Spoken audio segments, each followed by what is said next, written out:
Good afternoon. Thank you for joining us today.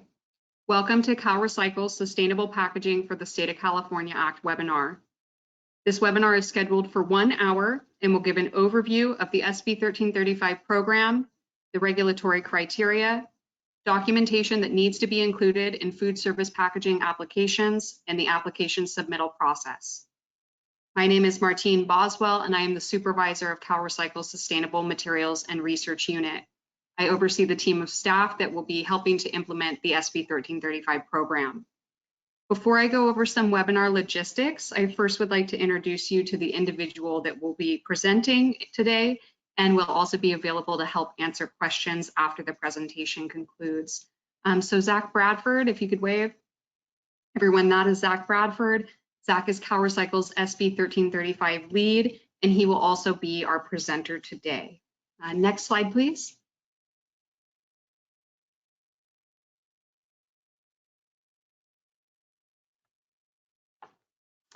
Before we begin the presentation, I first would like to cover some logistics.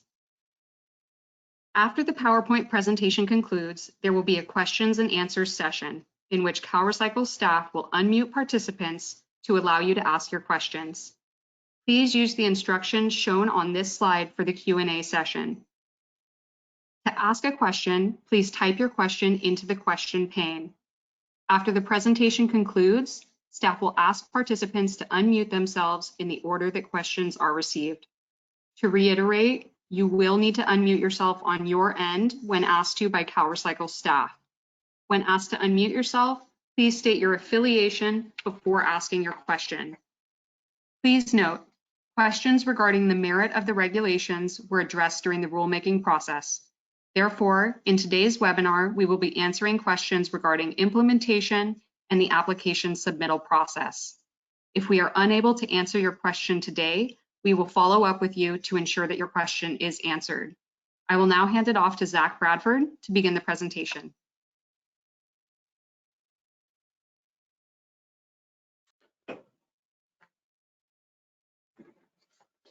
Thank you, Martine. Our agenda for today's webinar starts with an overview and update of the SB 1335 program. We will then review the criteria for reusable, recyclable, and compostable food service packaging, as well as go over the application process for items to be added to CalRecycle's list of approved food service packaging. And then finally, we will walk through the SPARS, or Sustainable Packaging Act reporting system application portal to help applicants become familiar with the application forms and documentation that is required. Starting with a high-level overview of the SB 1335 program, the law requires all facilities that are state-owned, operated on state property, or under contract with the state to dispense prepared food using food service packaging that is reusable, recyclable, or compostable. CalRecycle is required to publish a materials list and a list of approved food service packaging, which I will cover more in the presentation. CalRecycle must reevaluate the list of approved food service packaging no less than once every 5 years. Under the regulations, food service packaging includes, but is not limited to, plates, cups, bowls, clamshells, and trays, and it excludes straws, lids, utensils, beverages, including CRV beverage containers, and plastic bags. And then packaging used for prepackaged sealed food that is mass-produced by a third party off the premises is also excluded and not subject to SB 1335 regulations. I would also like to bring your attention to the final bullet on this page. The medical containers and devices are excluded from the definition of food service packaging. In 2021, the California State Legislature passed an omnibus bill, AB 1570, which clarified that the following are excluded from food service packaging. And those are products defined as drugs, devices, or medical food pursuant to federal law, and products used at specific facilities, including health facilities, residential care facilities, and community care facilities. In terms of our implementation timeline, the regulations were approved by the Office of Administrative Law on December 6th, 2021, and CalRecycle formally began SB 1335 program implementation on that day. To have an item or group of items appear on the list of approved food service packaging upon initial publication of the list, manufacturers must submit an application to CalRecycle by Friday, January 14th, 2022. CalRecycle will then publish the initial list of approved food service packaging by March 6th, 2022. After that list is initially published, CalRecycle will review applications on an ongoing basis and update the list with food service packaging items that meet the regulatory criteria. CalRecycle is then required to reevaluate the list no less than once every 5 years or by March 2027.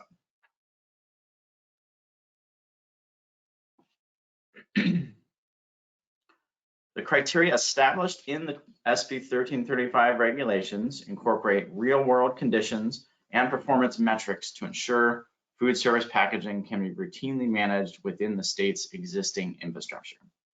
Next, I'm going to go over the regulatory criteria that food service packaging items must meet in order to be considered reusable, recyclable, or compostable.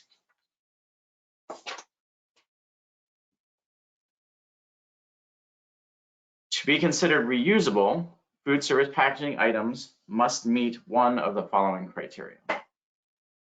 The item must withstand at least 780 commercial wash cycles, and those are demonstrated through test results from an ISO IEC 17025 accredited laboratory, or the manufacturer of the food service packaging item must provide a written warranty to purchasers of the item that it will remain reusable for its intended purpose for a minimum of 1 year, or the manufacturer will take back and replace the item at the manufacturer's expense. In 2021, Omnibus Bill AB 1570 was passed, exempted certain food service packaging from these requirements, including ceramic, porcelain, glass, and non-foil metal. And those are if the items are cleaned and reused by the food service facility. As a result, manufacturers are not required to submit applications to CalRecycle for any ceramic, porcelain, glass, or non-foil metal food service packaging item, so long as the item is cleaned and reused by the food service facility.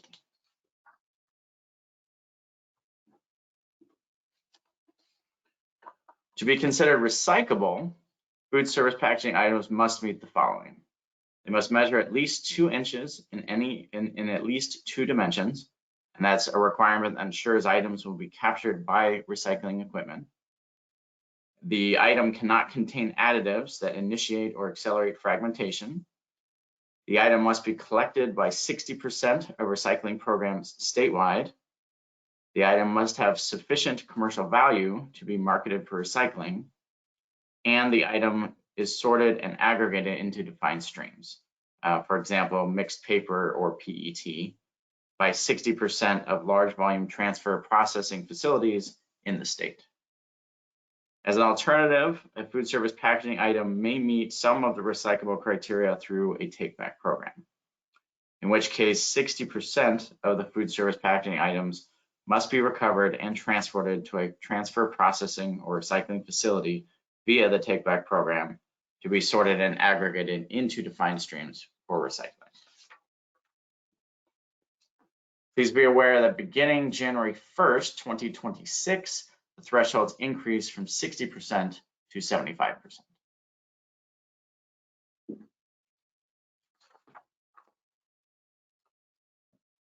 For an item to be considered compostable, they must meet either of the following criteria.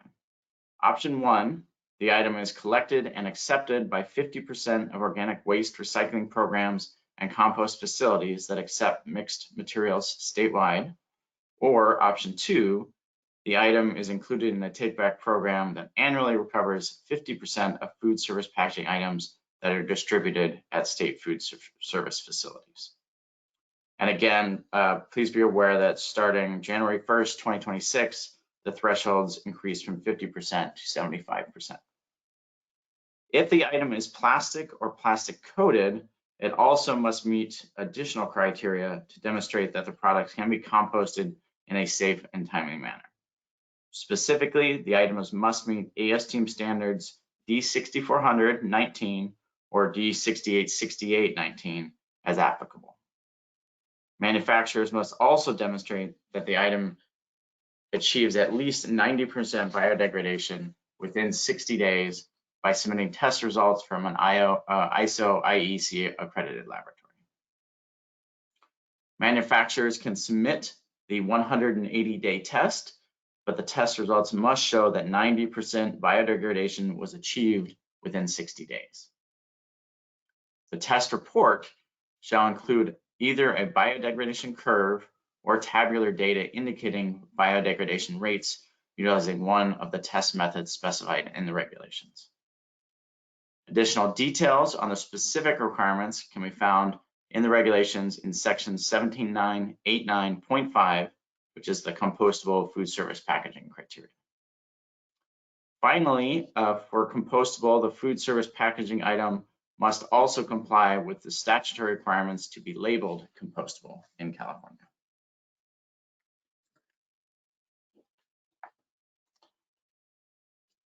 The final SB 1335 criteria are related to public health and litter impacts. Items included on CalRecycle's list of approved food service packaging must meet public health and litter impacts criteria regarding regulated metals and intentionally added per and polyfluoroalkyl substances, or PFAS. Additionally, food service packaging manufacturers are required to disclose if a product contains chemicals included on the Proposition 65 list. Manufacturers must disclose any and all Proposition 65 chemicals and provide documentation such as toxic and packaging certificate of compliance or test results demonstrating that the item does not contain regulated metals. For all recyclable and compostable items, the manufacturers must also demonstrate that the item does not contain PFAS. A food service packaging item will be deemed not to contain PFAS if its total fluorine concentration is not more than 100 parts per million. And this has to be demonstrated through test results from an ISO IEC accredited laboratory.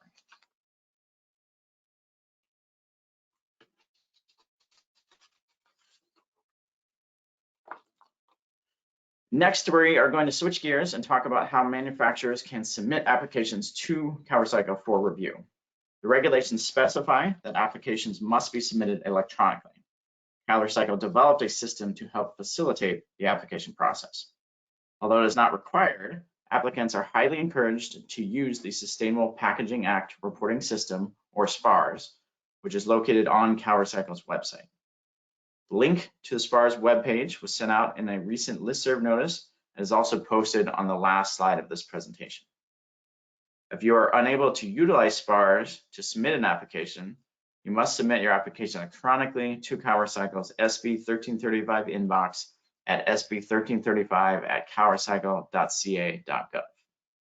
The inbox email address will be provided again on the final slide of this presentation.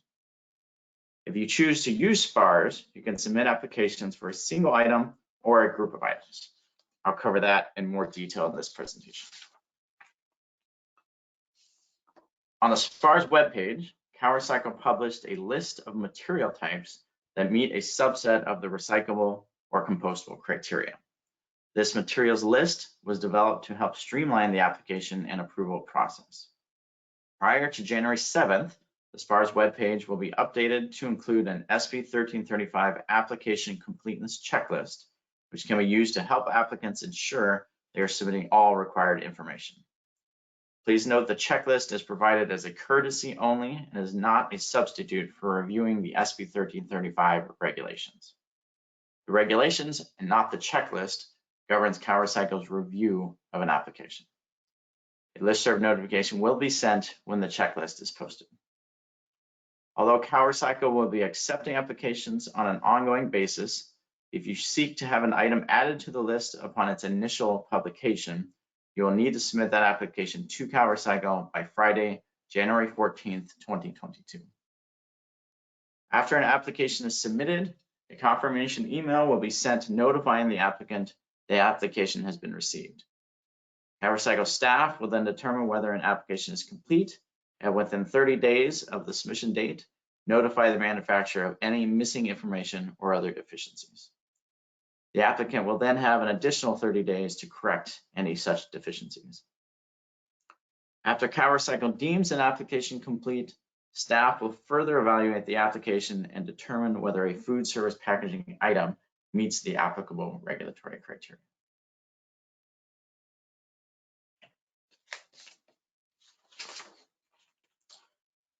On the SPAR's webpage, applicants will find a materials list.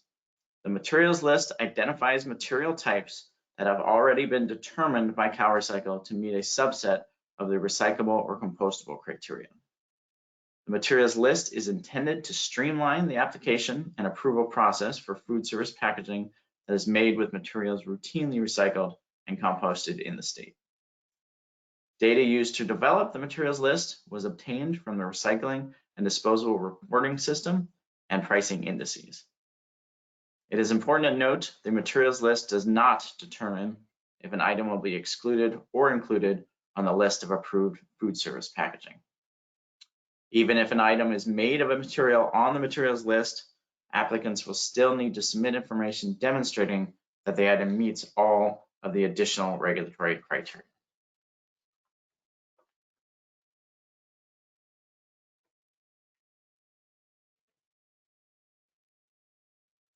I'm now going to walk through the SPAR's application portal to help you become familiar with the application process.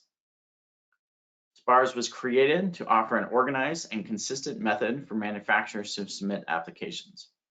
SPARS does not have the capability to allow applicants to save their information and return at a later time. Thus, CalRecycle recommends reviewing the application requirements in the regulations in detail and assembling all required documentation prior to beginning an application. Next, I will show you some of the key application forms within SPARS to help you prepare for submitting an application.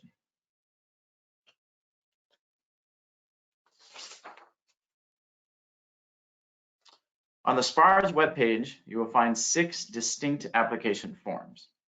There are 3 forms for single items. These forms should be used if you would like to submit an application for a single, reusable, recyclable, or compostable food service packaging item. In addition, there are 3 forms for group items. These forms should be used if you would like to submit an application for a group of reusable, recyclable, or compostable food service packaging items. Applicants are encouraged to use the single item forms for submitting an application for only one item, and the group item forms if you are seeking to add more than one item. Please note you may only submit up to 5 items in the group forms.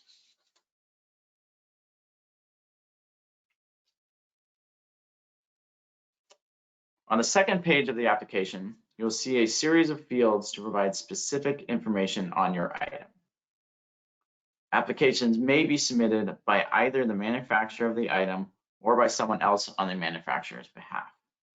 It is important here to specify if you are the manufacturer or another organization.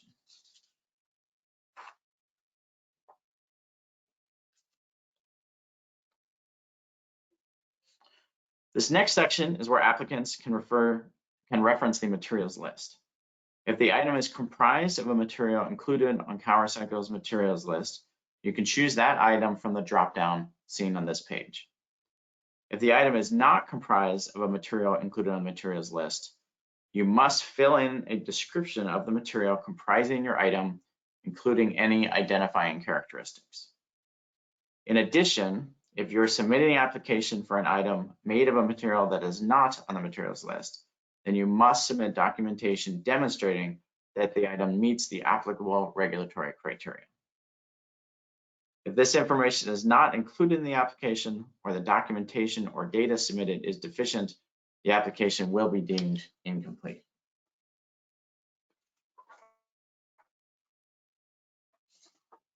This next part of the application relates to the Toxic in Packaging Prevention Act.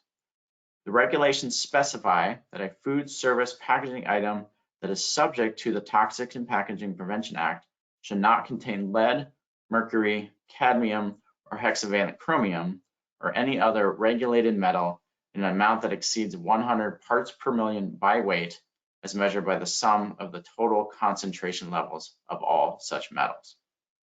Applicants are required to submit documentation demonstrating that a food service packaging item or group of items meets this requirement. Documentation may include your Toxic in Packaging certificate of compliance for the item, or test results demonstrating that the item does not contain any regulated metals.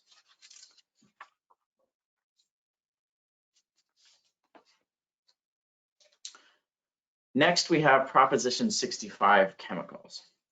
Here we list a number of Proposition 65 chemicals that are common in food service packaging, but it is important that you list all Prop 65 chemicals that may be in your items. When submitting your application, you will be able to click on the full Proposition 65 list for reference seen on this page. If you have any Prop 65 chemicals that are not listed here, please check Other at the bottom of this list and add those chemicals. A text field will open when you check the Other box.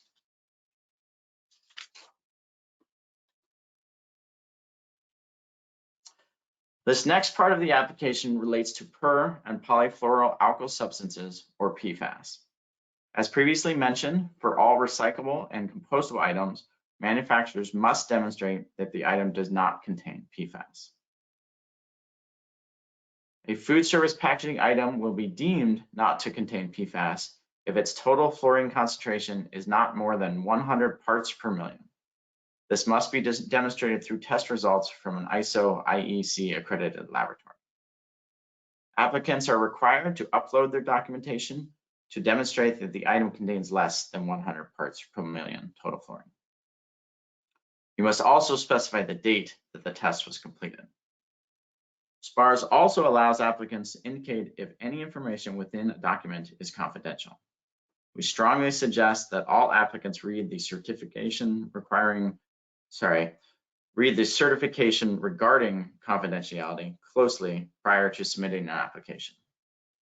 Please note if an applicant marks an entire document as confidential, but only one component of the document appears to contain confidential or trade secret information, CalRecycle staff may follow up to determine which parts of the document are in fact confidential.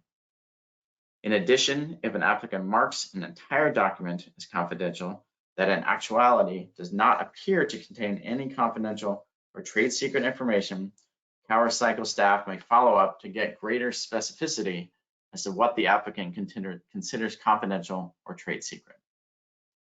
Incorrectly marking documents as confidential may delay CalRecycle's review of an application. We recommend that applicants identify confidential or trade secret portions of any document directly on the document. You can do this in any manner that clearly identifies the portions that you claim are confidential or trade secret. One way to do this would be to submit an additional copy of the document with markings by hand or digitally, with notes added clearly identifying those portions.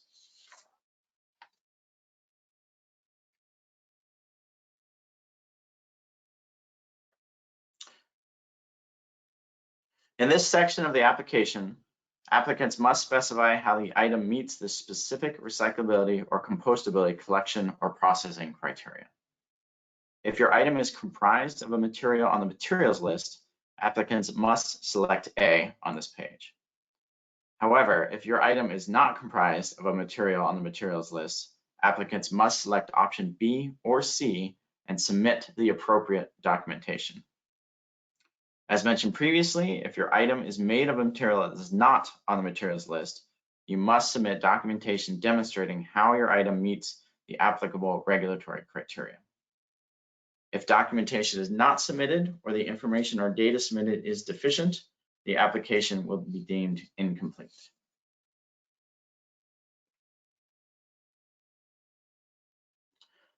As a final wrap-up for SPARS and the application process, Once you've submitted your application, you will receive a confirmation email.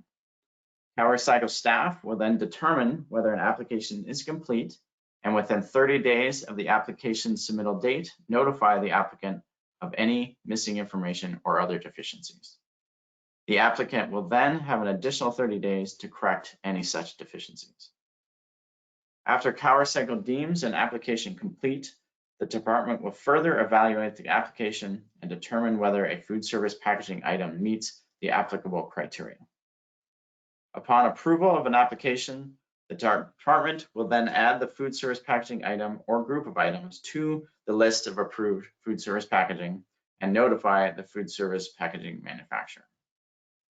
If the department determines that an item does not meet the regulatory criteria, CalRecycle will notify the applicant of this determination. Applicants will be able to reapply at a later date if they have any new information or if there is a change in the item or collection or processing the item that would warrant a reevaluation. And with that, I'd like to thank everyone for attending the webinar today and pass it back to Martine for questions and answers. Thank you so much, Zach. As a reminder for the question and answer session, we will ask participants to unmute themselves in the order that questions are received. When asked to unmute yourself, please state your affiliation before asking your question. If we are unable to answer your question today, we will follow up with you to ensure that your question is answered.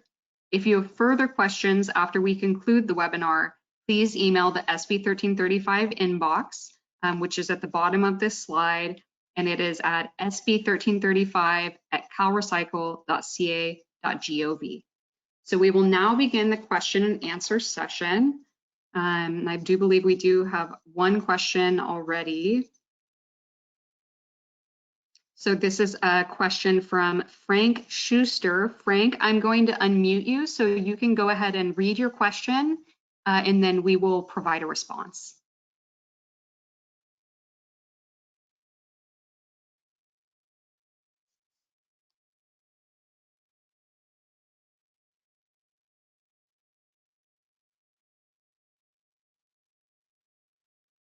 Frank, you should have the ability to unmute yourself. Got it. Thank you. Absolutely. Frank Schuster, Mild Beverage Works. I guess my question's mainly directed on the 60 days for compostable materials, and windrows being the most used type of composting sites. Will that 60 days be sufficient for multi-layered products? Sure, so this is a great question. This came up a lot during rulemaking. So I will read to the audience the answer that we provided in writing, and then Zach, if you have anything to add, just based on things we were hearing from our composting stakeholders during the rulemaking process, that would be great.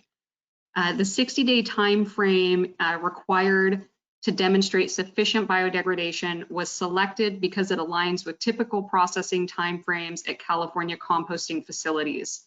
This timeframe also aligns with the FTC green guides, and we have additional information there about the specific version of the green guides in our response. It aligns with the FTC green guides definition of safe and timely manner, meaning in approximately the same time as the material with which it is composted. So Zach, maybe you have something to add to that, just about what we had heard from our stakeholders that are composters. Yeah, so in the surveys and research looking at California compost facilities, it really is coming down to 30 days of active composting, 30 days of curing, which what drove us for this criteria for an item to be considered compostable. So Frank, with one of your questions, talking about sort of multi-layered, multi-laminate materials, perhaps,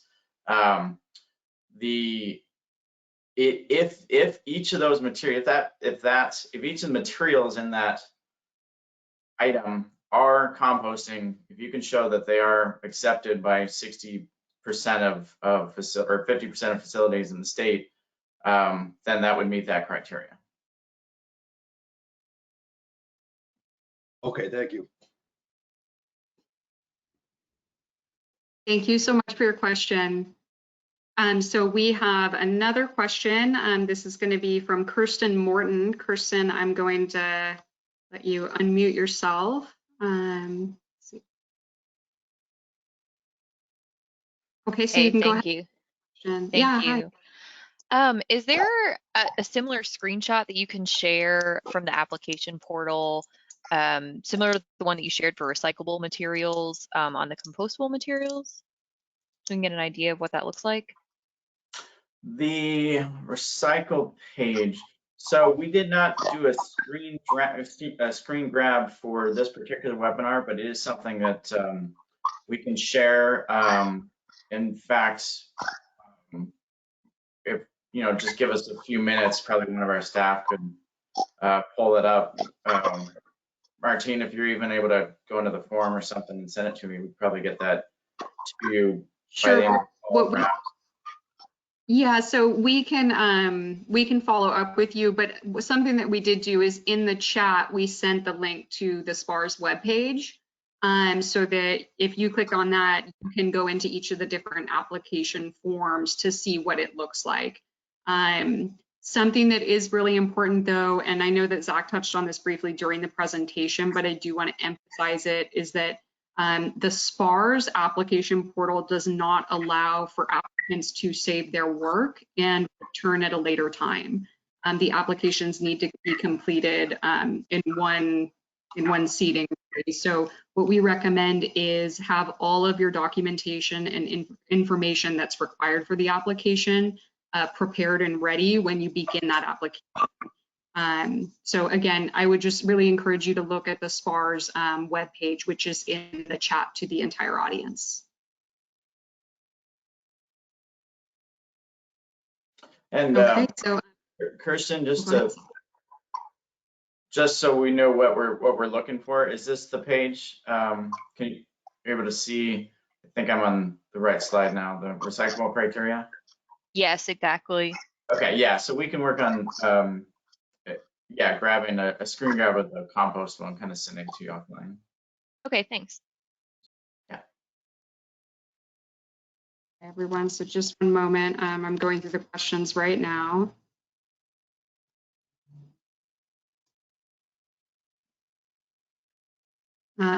So I'm not seeing this name in the attendees. Let me see if I can get them.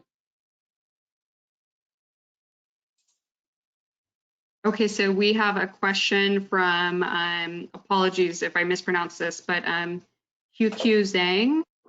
So I'm gonna unmute you, and if you go ahead and state your affiliation, and then please go ahead and ask your question. Yes, my name is Huchu Zhang. I'm with CV Mahar Engineer. First of all, thank you very much to offer the webinar to help industry understand the requirements. I actually have 3 questions. Should I ask each of them or ask the 3 of them at one time? Absolutely. We can start with the first one, but we'll answer all of them while you're unmuted. Okay, so the first question is, how often CalRecycle will update the approved list after the March 1st public? Yeah, so I can answer that. We are reviewing applications and updating with approved items on an ongoing basis. So following the initial publication of the list and even following the January 14th deadline for applications, we'll still be reviewing applications on an ongoing basis and updating the list on an ongoing basis. The 5-year requirement is for reevaluation of the list, and that's where we would have to look back at what items are approved on the list and sort of reevaluating to see if they should stay on the list. But in terms of updating the list, that's really as applications come in and are reviewed for completeness and then against the meeting the applicable criteria. So you're like a weekly, monthly, or just kind of, if I missed the first deadline, what is the possibility, like a quarterly, monthly after March? So following that initial deadline, it's really going to be about how the application review process goes. So if you submit a complete application that we're able to get back to you in 30 days and say this application is complete, and then go through the evaluation process, and depending on how much information that we need to assess or evaluate, that's really the limitation on the timeline for updating the list. There's no other sort of limitation on when we will be posting. It's really going to depend on those applications on a case-by-case basis. Understood. My second question is actually related to the definition of food service facility in the final regulation. That definition I look at slightly different from the original bill 1335, especially at the content of university. Does that mean only cover the university cafeteria, not the school district like high school or elementary school? So the really important factor here is state property. So whether it's on state property contracted with the state. So when it comes to the different schools, that's the important factor. And in terms of what we included in the regulations, those were examples and not all encompassing of every possible scenario. I think if we need a more legal response, I think we can probably get back to you on offline just to make sure we make that as clear as possible. Yeah, that would be great because we're really make sure that whether the high school or elementary school are kind of under the requirement of by the bill 1335. Yeah, we'll have our attorney follow up with you, but it's really going to be Cal State Universities and the University of California. So he'll follow up regarding the legislative intent, but it wasn't to cover elementary schools and high schools. Okay, yep, sounds good if you can follow up with me. The third question is related to, you do have requirement about Prop 65 chemicals. What if I have a test report from a lab using a very sensitive method and they detect some chemical that is on the Prop 65, but the exposure is much below the safe harbor limit. So basically I don't need to label it.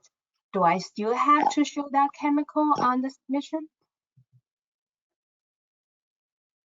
Yeah, so this is a great question. Let me bring up the exact regulatory requirements.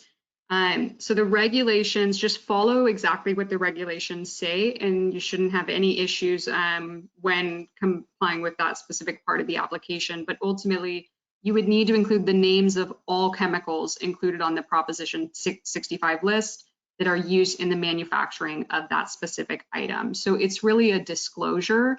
But just follow the regulations to ensure that you're meeting all of those requirements. Okay, thank you. Yeah, thank you so much for your questions.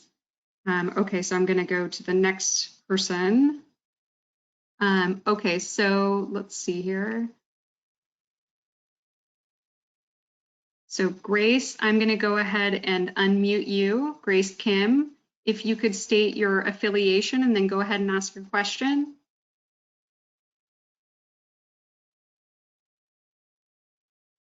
Hi, my name is Grace and I'm with Taco Bell Corporate.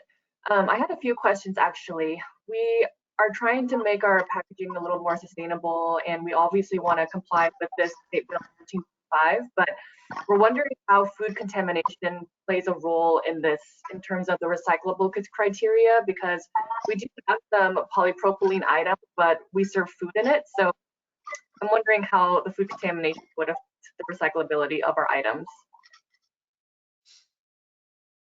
Maybe Zach, do you want to start with that and then I can add to it? Yes, this is definitely a big challenge that we've been looking into and trying to address. And we have you have recycling facilities across the state that some of them will take food contaminated items, plastic items, and some of them won't. So I think this is really going to be a challenging question. That's just from a case-by-case basis. If you're able to submit data to us showing that that particular item is in fact collected by, the 60% of facilities in the state, then that meets the criteria. And that could especially be from the, the corporate perspective of if you have contracts, arrangements with facilities, and you can show that you're meeting that criteria. I think that works, but that is definitely a challenge kind of across the state and in communication with the public on, needing to wash food contaminated items before recycling. Got it. And I'll just, Oh, sorry, keep going, sorry. so no problem. I was just going to add, I'd really take a close look at the recyclable criteria in the regulations. That's in section 17989.4.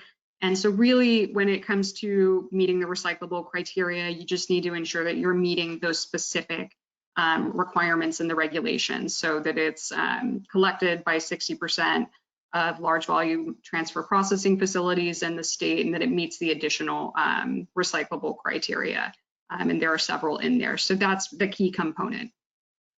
Okay, and then to figure out if something is accepted by 60% of these facilities, and this would include the compostable items at composting facilities, how do we know if something actually is accepted? Do we, take the initiative and reach out to these facilities and ask them one by one if they accept certain items, or is there like, a big spreadsheet that you guys have or that the state of California has that shows these facilities and what materials they do accept that we can choose from? Because we do use a lot of packaging and everything, so we're just trying to figure out what would be the easiest way to determine if something actually is accepted at a facility or not.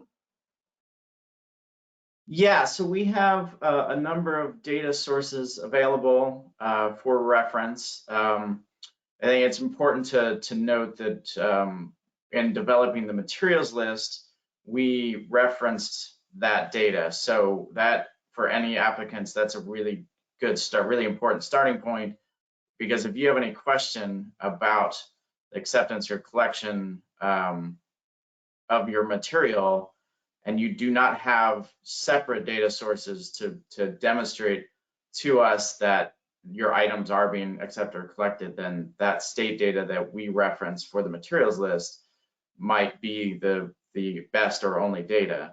But we wanted to provide the option for applicants, if you have your own data source, if you have arrangements and contracts and working with the facilities and can show that an item is being, or a material rather, is being collected or accepted by these meeting these criteria, then we certainly wanted to provide that opportunity.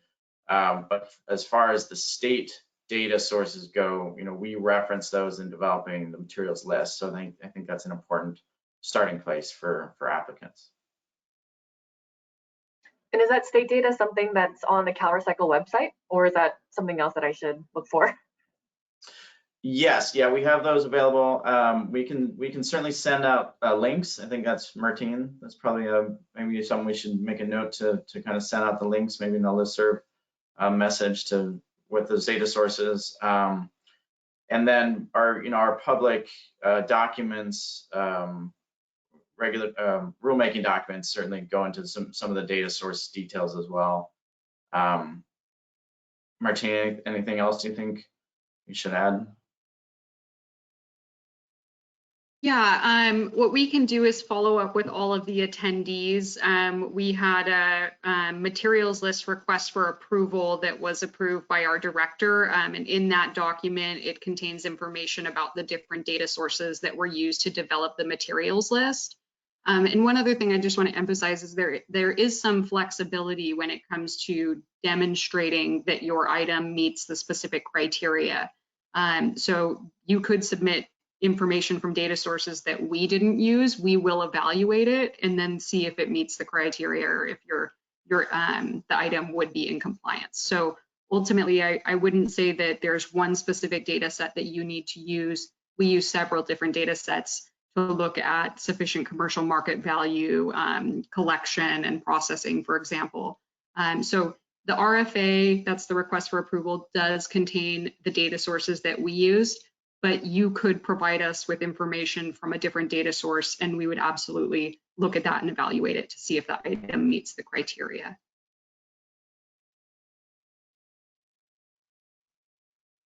I do also just want to address one more of your questions, Grace. Grace asked, will SB 1335 supersede already existing packaging ordinances in California?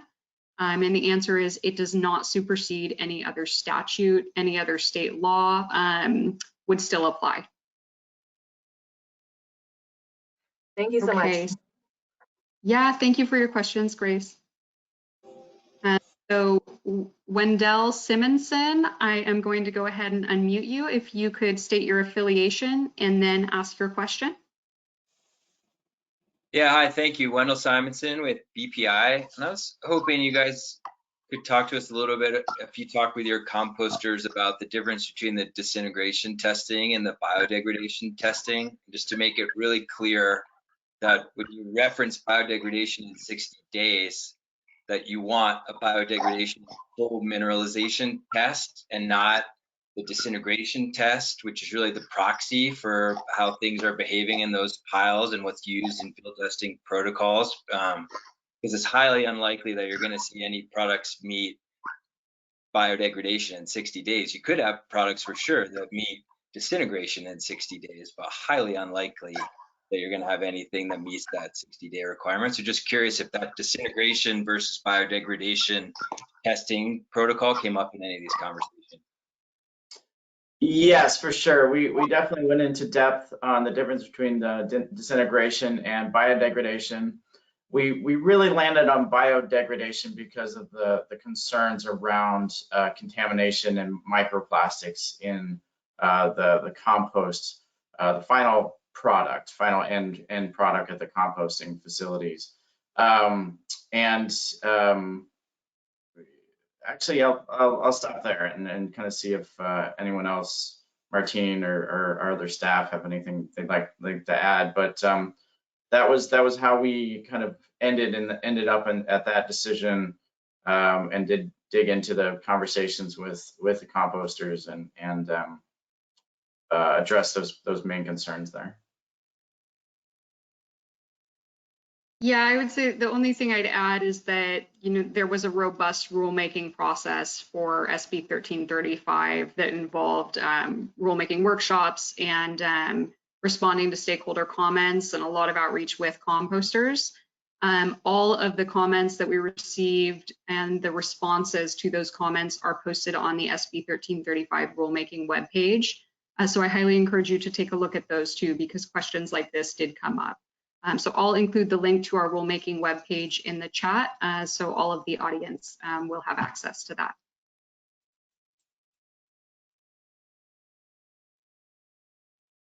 Okay, the next question, I'm just gonna unmute this individual. Okay, so this is from Jay Sue. I'm gonna go ahead and unmute you. If you could please state your affiliation and ask your question. Yeah, this is Jay Shu from SCT. My question is disposable one-time use napkin, included in this regulation? I don't believe so, but I just want to confirm, since the napkin is not a real food service packaging, material. So Zach, maybe if you want to start with that one, maybe you could go to the slide where we define food service packaging.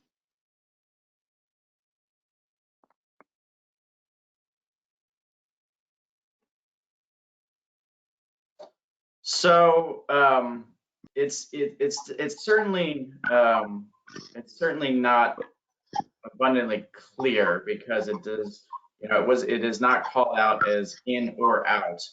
But the importance is the knowing that, do we have it in the slide anywhere? So it's for serving prepared food. So it's kind of a question of what you're using the napkins for, is what it's coming down to. But really, the scenarios, it's kind of, you don't think of it as you're typically going to fit into the category of, plates, cups, bowls, clamshells, trays, as, serving prepared food. And, obviously it didn't necessarily get called out as directly excluded, but if you're not using the napkins for specifically for serving prepared food, then they would not need to be added to the list to be used at a food service facility. Yeah, so Jay, I think the most straightforward answer would be look at the definition of food service packaging in the SB 1335 statute. And if the napkin or the napkins that are in question meet that definition, then it would be considered food service packaging. But typically a napkin would not meet that definition. So that's really the key, is looking at how it's defined, and if you meet that definition, then it would be considered food service packaging. But again, it's most likely unlikely, if that makes sense. Yeah, I think that makes sense. Yeah, I think we will look into that again, But our napkin basically is not really, to be used for the food service packaging. Yeah, but definitely we'll look into that again. But thank you for your presentation, and also the answer. Yeah, appreciate that. Thank you. Thank you, Jay. Okay, so we have another question about how often the list will be updated after the initial list is published. So Zach talked about that a little bit, but Zach, maybe if you could just talk about the application due date in order to have your item considered for publication on the initial list, and how often we will be updating it after that initial list is published. Sure. So the requirement for the initial list is to be published 90 days after the Office of Administrative Law approved the final regulations. And so we got approval on December 6th. So that initial list will be published on or before March 6, 2022. And then to be added or to be included on that initial list, you have to submit your application by January 14th, 2022. But again, after that, we will be reviewing applications on an ongoing basis and adding new items, approved items as well to the list on an ongoing basis. So as the applications are received, reviewed, approved, they'll be added to the list on an ongoing basis.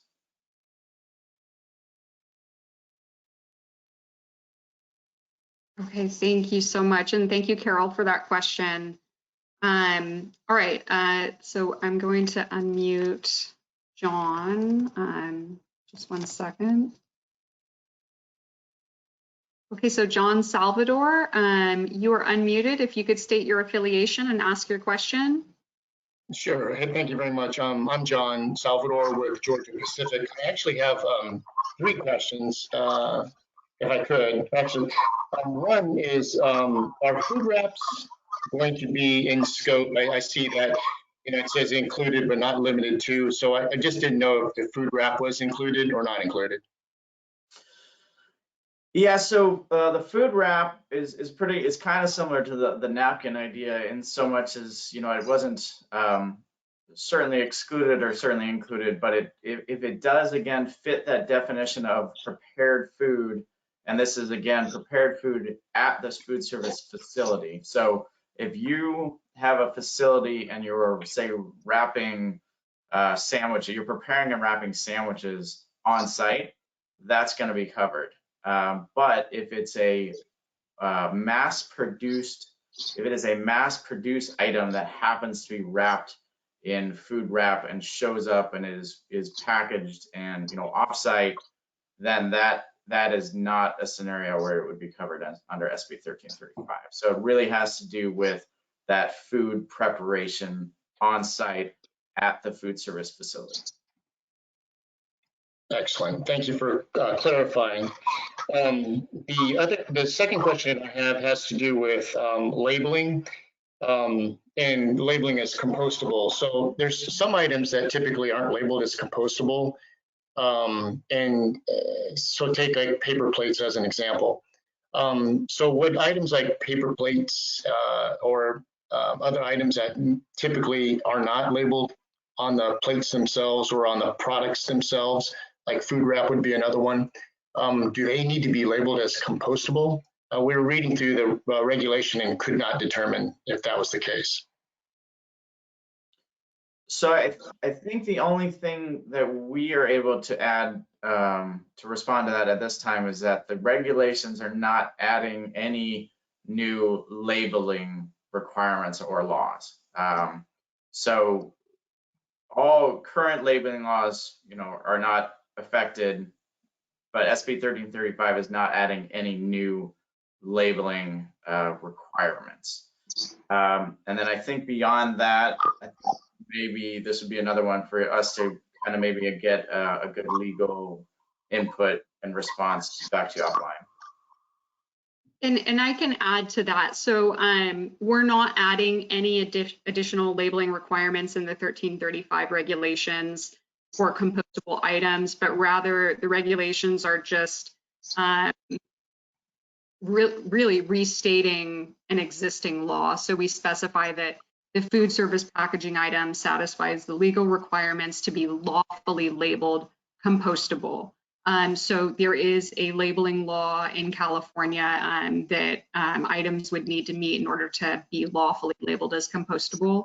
That is separate and distinct from SB 1335, but we have included it in the compostable requirements just as a really something saying that you need to meet those additional requirements in order for that item to be considered compostable. But that requirement is related to a completely separate law.